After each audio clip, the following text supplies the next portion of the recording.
The Lord, purihin po ating pinakamamahal na Panginoon. God siya po sa ating beloved Lord and Preacher, Louie Angelis.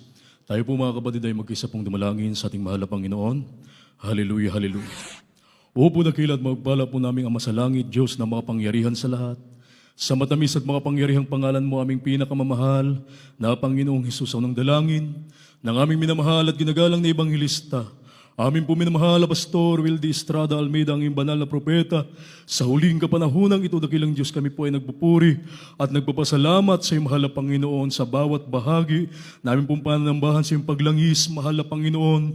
Maraming salamat sa pagkilos mo ng mainam sa aming kalagitnaan. Nagpapatunay, dakilang Diyos, na ikay aming kasama sa tuwing ikay aming pinupuri, pinapasalamatan, dakilang sinasamba.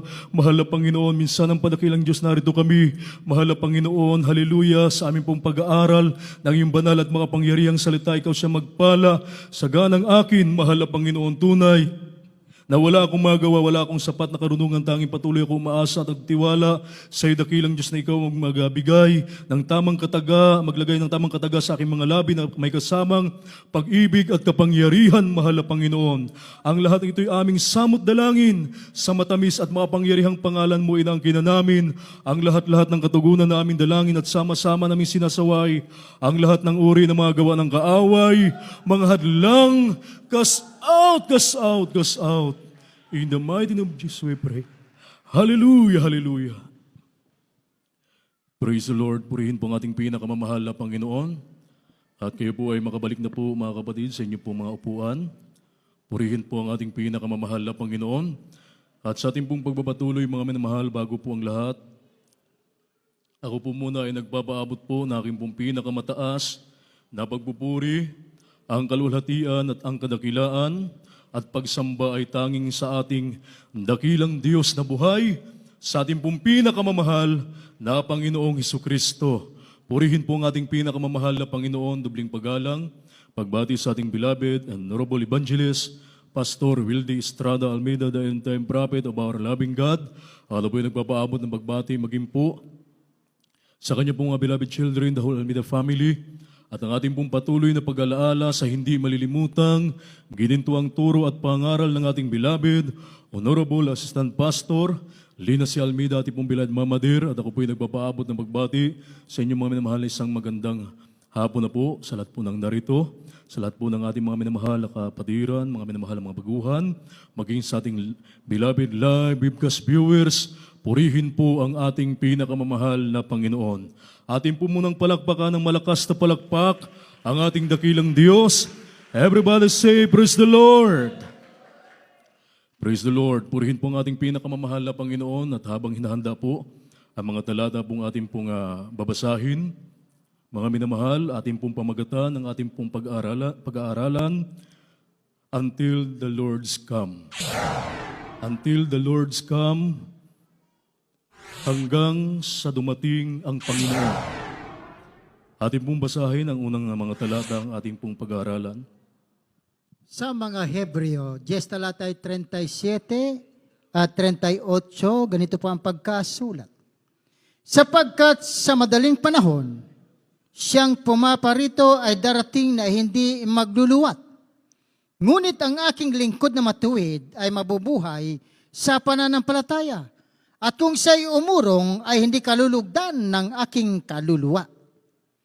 Dito po sa Mateo 24, talata 44, ganito rin po ang pagkasulat.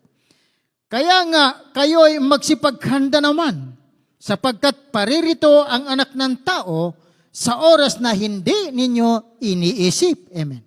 Amen. Everybody say, praise the Lord. God bless you po, mahal na kapatid, sa pagbabasa ng mga banal na salita ng ating mahal na Panginoon, ang ating pong dakilang Diyos, ang magpala ng kanyang mga banal na salita. Purihin po ang ating pinakamamahal na Panginoon, tunay mga kapatid, na ang paglilingkod sa mahal na Panginoon, ito po ay hindi nakukuha sa isang araw. Amen? Amen. Hindi natatapos mga kapatid sa isang araw, 2 araw, o buwan, taon, 10 taon, 20 taon, 30 taon. Ito po mga kapatid ay nagpapatuloy. Amen po ba? kinakailangang magpatuloy sa paglilingkod sa mahal na Panginoon. Hindi po pwedeng tatalikod. Hindi po pwedeng mga minamahal na tayo po ay lalayo sa paglilingkod sa mahal na Panginoon. Ang paglilingkod sa ating dakilang Diyos, ito po ay hanggang sa dumating ang ating mahal na Panginoon. Amen? Purihin po ang ating dakilang Diyos. Kaya mga minamahal, ito po bang mga salitang ito, until the Lord's come, kaya ba natin itong panindigan? Ang lahat ng magsabi ng praise the Lord. Amen? Ito po mga kapatid, ang salitang ito ay kinakailangang magpatuloy, mga minamahal, sa paglilingkod sa ating dakilang Diyos hanggang sa kanyang pagbabalik. Amen? Amen. Kaya ang sinasabi ng banal na kasulatan, sapagkat sa madaling panahon, siyang pumaparito ay darating at hindi magluluwat. Ngunit ang aking lingkod na matuwid ay mabubuhay sa pananampalataya. At kung siya ay umurong ay hindi kalulugdan ng aking kaluluwa. Palakpakan natin ang ating pinakamamahal na Panginoon. Purihin po ang ating dakilang Diyos. Kaya itong paglilingkod natin sa mahal na Panginoon, mga minamahal, kinakailangan ito po ay magpatuloy sapagkat napakahalaga ng ating paglilingkod sa mahal na Panginoon. Amen? Gaya ng aking nabanggit, wala na itong talikuran, wala itong pag-urong, mga minamahal. Amen? Kinakailangan magpatuloy tayo sapagkat sabi ng banal na kasulatan, siya'y madaling pumaparito, siya'y darating at hindi magluluwat, ngunit ang aking lingkod na matuwid ay mabubuhay sa pananampalataya. Amen? Amen. Kaya ang sabi ng banal na kasulatan, mga minamahal, kaya nga kayo'y magsihanda sapagkat paririto ang ang anak ng tao sa oras na hindi ninyo iniisip. Amen? Amen. Ito po, mga minamahal, ang pagbabalik ng ating mahal na Panginoon pagdating ng ating dakilang Diyos. Ito ay hindi iisipin ng tao sa oras ng kanyang hindi niya iniisip, mga minamahal. Amen? Amen. Amen. Kaya tayo, mga kapatid, ay pinaghahanda sapagkat napakahalaga ng paglilingkod sa mahal na Panginoon. Habang tayo ay naglilingkod sa ating dakilang Diyos, na ipagtatrabaho natin ang ating kanya-kanyang mga kaligtasan. Amen? Amen. Kaya ang sabi ng banal na kasulatan, mga minamahal, ang paglilingkod sa mahal na Panginoon, kinakailangang hindi urong sulong. Amen? Kinakailangan ito ay patuloy, mga minamahal, sapagkat ito ang ating nakikita, mga minamahal, sa ilan. Bakit ang ilan hindi nakapagpatuloy sa paglilingkod sa ating mahal na Panginoon? Sapagkat, mga minamahal, sila ay naroon na ang kanilang mga pag-iisip sa mga bagay na ukol dito sa sanglibutan. Amen? Everybody say, praise the Lord. Ang ilan, mga minamahal, nakatuon ang kanilang isipan, hindi dito, mga minamahal, sa paglilingkod sa mahal na Panginoon. Sila ay lumayo, mga minamahal. Bakit? Sapagkat hindi nila naunawaan kung ano ang nais ng Diyos. Amen po ba? Amen? Ang tao, mga minamahal, ay abala sa ating kapanahunan. Napakaraming tao na abala sa iba't ibang gawaing nauukol dito sa mundo. Maraming tao ang walang panahong maglingkod sa mahal na Panginoon. Yan ang katotohanan, mga minamahal. Amen? Amen. Kaya sa atin, mga minamahal, tayo ay pinapaalalahanan na kung saan kinakailangang tayo maghanda sapagkat nakikita na natin na napakalapit na ng pagbabalik ng ating mahal na Panginoon, sapagkat sa mga ating napapakinggan, nakaraang mga pangangaral, mga minamahal, ang mga sign, ang mga tanda ng nalapit na pagbabalik ng mahal na Panginoon, ito ay naganap na sa ating kapanahunan, mga minamahal. Amen? Isa na lang po, mga kapatid, ang hindi pa nangyayari, yung mismong pagdating ng mahal na Panginoon. Amen? Palakpakan natin ang ating mahal na Panginoon. Kaya sa banal na kasulatan, mga minamahal, sa panahon ni Noe at ni Lot, parehas, mga minamahal, magkaparehas sila, mga minamahal, na ang tao ay naging abala sa mga bagay na uukol dito sa daigdig. Ating bumbasahin. Dito po sa aklat ng Lucas, Kapitulo 17, versikulo 26, tuloy ang basa hanggang 29. At kung paano mangyari sa karawan ni Noe, ay gayon din naman na nangyari sa mga karawan ng anak ng tao. At sila'y magsisikain, at sila'y magsisiinom, sila'y magsipag-asawa, hanggang sa araw ng pumasok ng daong ni Noe. At dumating ang paggunaw at nilipol silang lahat. Gayon din naman kung paano nangyari sa karawan ni Lot, at sila'y magsisikain, at sila'y magsisiinom, at sila'y magsisibili, sila'y magtatanim, at sila'y magtatayo ng bahay. Datapwat ang araw na umalis sa Sodomas, si Lot, ay umulan sa langit ng apoy at asopre, at nilipol silang lahat. Amen. Amen. Everybody say, praise the Lord. Ito po ang naganap, mga minamahal, sa kapanahunan ni Noe. Ano ang nangyari, mga minamahal, at kung paano ang nangyari sa mga karawan ni Noe, ay gayon din naman ang mangyayari sa mga karawan ng anak ng tao. Sila'y nagsisikain, sila'y nagsisiinom, sila'y nag-aasawa, sila'y nagsipag-asawa hanggang sa araw na pumasok sa daong si Noe. At dumating ang pag-apaw at nilipol silang lahat. Amen? Amen. Gayon din po, mga minamahal, sa panahon ni Lot. Ang sabi, mga minamahal, gayon din naman kung paano ang nangyari sa karawan ni Lot.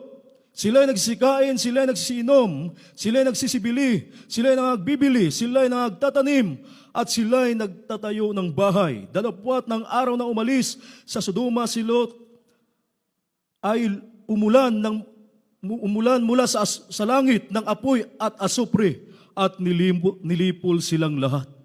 Amen? Kaya maliwanag, mga minamahal, dito nakikita natin na ang tao sa kapanahunan ni Noe at kapanahunan ni Lot ay magkaparihas, mga minamahal, magkapareho. Amen? Sila ay abala sa mga bagay na naukol dito sa daigdig, mga minamahal. Busy sila sa mga bagay na naukol dito sa mundo. Ang sabi, sila daw po ay nagsipagbili at nagbibili. Amen? Sila nagtatayo ng bahay, sila po ay nagsisikain, nagsisiinom, hanggang sa nilipol silang lahat. Sa kapanahunan ni Noe, mga minamahal, bumaha, nilipol ang unang mga tao. Ganon din sa Sodoma at Gomora. Umulan ng asupre mula sa langit, at ang lahat ay nasupok ng apoy. Amen? Amen. Ganoon daw po, mga minamahal, ang mangyayari kapag ang anak ng tao ay bago dumating, mga minamahal, ay darating, mga kapatid, na kung saan mangyayari ang mga bagay na ito. At ito ang ating nakikita sa ating kapanahunan, mga minamahal, na ang tao ay abala sa lahat ng mga bagay dito sa daigdig, mga minamahal. Naging busy, mga kapatid, sa makamundong gawain. Amen? Kaya nga po, mga minamahal, ating napakinggan kanina ang sinabi ng ating beloved ordained preacher noong nangaral ang ating beloved Minister Wildy James Almeida Jr. na kung saan napakahalaga ng paglilingkod sa mahal na Panginoon. Amen? Bakit, mga minamahal? Walang kwenta ang lahat ng bagay. Mag-aral ka, Makapagtapos ka ng pag-aaral, makita mo ang mga bagay dito sa daigdig, yayaman ka, magkakaroon ka ng kayamanan. Subalit ikaw naman ay malalayo sa paglilingkod sa Diyos. Yun ang sinasabing walang kwenta ang lahat ng bagay. Amen? Totoo yun, mga kapatid. Magiging mahalaga lang ang mga bagay na ito kapag ikaw na Kristiyano ay nagpatuloy ka sa paglilingkod sa ating mahal na Panginoon hanggang sa huling sandali ng iyong buhay habang hindi pa bumabalik ang ating mahal na Panginoon. Nagpapatuloy ka sa paglilingkod sa ating dakilang Diyos. Amen? Yun ang napakahalaga, mga minamahal, sapagkat anumang oras darating ang mahal na Panginoon. Amen? Maaring sabihin natin, sabihin ng Kristiyano, magpakainit ako ngayon, bukas hindi. Mainit naman ako noon, ngayon hindi. Bukas na ako magpakainit. Matagal pa ang babalik ang mahal na Panginoon. Hindi, mga minamahal. Ang nais ng Diyos, sa bawat sandali nating buhay, kinakailangang patuloy yung ating paglilingkod na may katapatan sa harapan ng mahal na Panginoon. Amen? Amen. Sapagkat ito ang nais ng mahal na Panginoon, mga minamahal. Ang sabi ng banal na kasulatan, kinakailangang maratnan tayo ng mahal na Panginoon sa ganong kalagayan, mga minamahal, na tayo ay matapat sa paglilingkod sa ating mahal na Panginoon. Sapagkat anumang oras darating ang ating dakilang Diyos, mga minamahal, hindi natin sasapitin ang sinapit sa kapanahunan ni Lot at ni Noe, mga minamahal. Amen? Amen. Ito ang sinasabi ng banal na kasulatan na tayo po, mga kapatid, ay hindi doon sa nagsisibalik sa kapahamakan, kundi doon sa may pananampalataya sa kaililigtas ng ating mga kaluluwa. Amen. Dito po sa aklat ng Hebreo, Kapitulo 10, ang talatay 39, balik sa 25. 39. Ngunit tayo'y hindi doon sa mga nagsisibalik sa kapahamakan, kundi doon sa mga may pananampalataya sa ikaliligtas ng kaluluwa. 25. Na huwag nating pabayaan ang ating pagkakatipon na gaya ng ugali ng iba, kundi mag-aralan sa isa't isa at lalo na kung inyong namamalas na nalalapit na ang mga araw. Dito po sa aklat ng Awit, Kapitulo 40, talatay 1.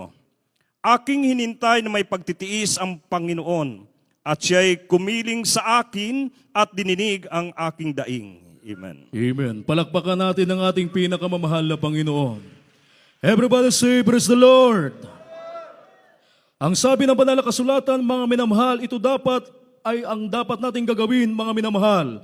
Ang sabi rito, ngunit tayo'y hindi doon sa mga nagsisibalik sa kapahamakan, kundi doon sa may pananampalataya sa ikaliligtas ng kaluluwa. Amen? Amen. Yung ating natirang panahon, mga kapatid, kinakailangang ilaanan natin ito sa paglilingkod sa mahal na Panginoon. Amen? Amen. Ang sabi, mga minamahal, na huwag daw po nating pabayaan ang ating pagkakatipon na gaya ng ugali ng iba, kundi mag-aralan sa isa't isa, lalo na kung ating namamalas na nalalapit na ang araw. Amen? Ito ang ating paghahanda, mga minamahal, habang tayo po ay naghihintay sa babalik ng mahal na Panginoon. Hindi tayo babalik doon sa kapahamakan. Yung dati nating ginagawa na ikapapahamak natin, mga minamahal, mga makamundong gawain, mga minamahal. Hindi yun ang ating gagawin, kundi ang ating palaging pagdalo sa banal na gawain ng ating mahal na Panginoon. Ito ang ating kanya-kanyang pagtatrabaho ng ating mga kaligtasan, mga minamahal, sapagkat ang sabi ng banal na kasulatan, tayo ay mag-aralan sa isa't isa, lalo na kung ating namamalas na nalalapit na ang araw. Amen? Amen. Kaya tayo po palagi, mga minamahal, kinakailang dadalo sa banal na gawain ng ating mahal na Panginoon. Amen? Amen. Hindi natin pwedeng sadyain, mga minamahal. Kinakailangan lagi tayong nagsusumikap na tayo makadalo, mga minamahal, sapagkat sabi rito, ang gaya ng ugali ng iba. Sa kapanahunan ni Apostol Pablo, mga minamahal, maaring mayroong nagpapabaya, mga minamahal. Kaya tayo po mga kapatid ay naaralan na kinakailangan huwag tayo magpabaya patungkol sa ating mga kaligtasan. Amen? Amen. Hindi tayo hinto sa paglilingkod sa mahal na Panginoon. Lagi tayong dadalo. Lagi natin mga minamahal gagawin ang banal na kalooban ng ating dakilang Diyos. Ito ang ating paghahanda, mga minamahal ng pagbabalik ng mahal na Panginoon. Amen. Amen. Gaya ni Haring David, ang sabi niya, mga minamahal, aking hinihintay na may pagtitiis ang Panginoon. Amen. Ito ang ating gagawin, mga minamahal, habang tayo po ay naglilingkod sa mahal na Panginoon. Amen? Hindi madali, mga kapatid, sapagkat napakaraming discouragement, mga minamahal. May pagtitiis, mga kapatid. Maaari ang iba, mga minamahal, ay nagsawa na. Maaari ang iba, mga minamahal, ay napagod na. Maaring ang iba ay nainip na, mga minamahal, huminto na sa paglilingkod sa mahal na Panginoon. Dati-rati nakikita natin sila ay mainit na naglilingkod sa mahal na Panginoon. Ginagamit sa banal na ubasan ng ating dakilang Diyos. Subalit ngayon nakikita natin sila, tila baga nawala yung kanilang pag-ibig sa mahal na Panginoon, nawala yung kanilang kainitan sa paglilingkod sa ating dakilang Diyos. Mga minamahal, huwag natin silang gayahin bagkus tayo mga minamahal ay magpakainit sa paglilingkod sa ating mahal na Panginoon. Ano mang mangyari sa ating buhay, ano mang mga discouragement, ano mang kahirapan ng ating batahin, mga minamahal, kinakailangan magpatuloy tayo sa paglilingkod sa ating mahal na Panginoon. Huwag nating titingnan, mga minamahal, yung kahinaan ng kapwa natin o katitisuran, mga minamahal. Amen? Huwag tayong tumingin doon sa mga bagay na ikapanghihina ng ating paglilingkod sa mahal na Panginoon. Huwag tayong tumingin, mga minamahal, sa mga bagay na ikapanghihina ng ating paglilingkod sa mahal na Panginoon. Tingnan natin ang kabutihan ng ating dakilang Diyos, kung paano una natin siya nakita, mga minamahal, nakilala sa banalagang ministeryong ito, nakilala natin ang ating mahal na Panginoon, inibig natin ng tapat ang mahal na Panginoon, hanggang sa pagbabalik ng ating dakilang Diyos, kinakailangan masumpungan tayo ng ating mahal na Panginoon, na gano'n ang ating damdamin sa mahal na Panginoon. Mainit tayong maglilingkod sa ating dakilang Diyos hanggang sa Kanyang pagbabalik, mga minamahal. Amen? Amen. Maaring tayo ay nakikita natin ang mga ikapanghina ng ating paglilingkod sa mahal na Panginoon. Minsan gagamitin yung ating kapwa para manghina ka, para hindi ka mapagpatuloy. Amen? Minsan yung kapwa natin, mga minamahal, ipagpapalit natin yung ating mainit na paglilingkod sa ating dakilang Diyos dahil sa tao. Hindi gayon ang paglilingkod sa mahal na Panginoon. Amen? Amen. Kinakailangan, mga minamahal, patuloy tayong masumpungan ng ating dakilang Diyos. Ano at anuman ang mangyari, mga minamahal. Sabi ng banal na kasulatan, habang tayo naghihintay sa pagbabalik ng mahal na Panginoon, nariyan, mga kapatid, gaya ni Haring David, pumiling sa Kanya ang mahal na Panginoon. Kung saganang atin, mga minamahal, wala tayong kakayanan. Hindi natin kaya kapag dumarating ang kahinaan, dumarating ang mga pagsubok, pag-uusig sa ating buhay. Tila tayo mang nanglulupaypay, mga minamahal. Tayo ay nanghina. Saganang atin, mga minamahal, tayo ay bibitaw na sa paglilingkod. Di na tayo hawak sa mahal na Panginoon, tila hindi na tayo makapagpatuloy. Subalit, kung tayo ay aasa sa mahal na Panginoon, ating tingnan ang kabutihan ng ating dakilang Diyos. Mga minamahal, tayo ay palalakasin ng ating dakilang Diyos hanggang sa Kanyang pagbabalik. Tayo ay makapaglilingkod hanggang sa huli, mga minamahal. Amen? Kaya kapag nagawa natin ang mga bagay na ito, ang sabi ng huling talata, sa aklat ng unang Tesalonica, Kapitulo 4, ang versikulo ay 16 hanggang 17. Sa unang mga taga-Tesalonica, 4, talata 16 at 17, ganito po ang pagkasulat. Sapagkat ang Panginoon din ang bababa mula sa langit na may isang sigaw, may tinig ng arkanghel at may pakakak ng Diyos. At ang mga namatay kay Kristo ay unang mga bubuhay na maguli. Kung magagayon, tayo na nga nabubuhay na nangatitira ay aagawing kasama nila sa mga alapaap upang salubungin ang Panginoon sa hangin. At sa ganito'y sa Panginoon tayo magpakailanman. Amen. Amen. Palakpakan natin ang ating pinakamamahal na Panginoon. Everybody say, praise the Lord. Purihin po ang ating pinakamamahal na Panginoon. Ang pangako ng ating dakilang Diyos, kapag tayo po mga minamahal ay makapanatili sa paglilingkod sa ating dakilang Diyos, ang Panginoon ay bababa, mga minamahal, mula sa langit. Tayong lahat ay sasalubong sa mahal na Panginoon. Tayong lahat, mga minamahal, ay sasalubong sa ating dakilang Diyos. At tayo ay makasama ng mahal na Panginoon. Amen. Everybody say, praise the Lord. Purihin po ang ating pinakamamahal na Panginoon. Kaya sa huling talata, mga minamahal, ating nabasa, napakaganda ng pangako ng ating dakilang Diyos. Purihin po ang ating mahal na Panginoon.